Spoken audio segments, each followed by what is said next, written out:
Hey guys, as I promised ഞാൻ day 2 class കഴിഞ്ഞിട്ട് വന്നിട്ടുണ്ട്. But before going to today's കുത്തിവര, ഗസ് വാട്ട് ഗായ്സ്, ഞാനൊരു സ്കെച്ച് ബുക്ക് വാങ്ങിച്ചു. അത് ആശാൻ്റെ റെക്കമെൻഡേഷൻ ആയിരുന്നു ഒരു സ്കെച്ച് ബുക്ക് വാങ്ങാനായിട്ട്. കാരണം ഡ്രോയിങ് ടാബ്ലറ്റ് വാങ്ങാനുള്ള പൈസ ഇല്ലാത്തത് കൊണ്ടും റിസ്റ്റ് എൽബോ കൂടാതെ ഷോൾഡർ വരെ ഉപയോഗിച്ച് പ്രാക്ടീസ് ചെയ്യേണ്ട ആവശ്യമുണ്ടായതുകൊണ്ടും ഞാൻ വാങ്ങിയതാണ്. So coming to day 2 controlled lines. നമ്മൾ ഇന്നലെ ചെയ്ത പോലെ റാൻഡം സ്ട്രൈക്സ് അല്ലായിരുന്നു, ഇതിൽ കൺട്രോൾഡ് ബാലൻസ്ഡ് സ്ട്രൈക്സ് ആയിരുന്നു. സോ അത് ഇങ്ങനെ ഇരിക്കും.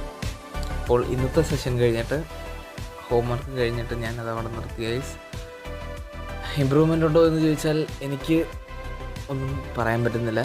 So let's wait and see. നാളെ സെഷൻ 3 ഷേപ്സ് ആണ്.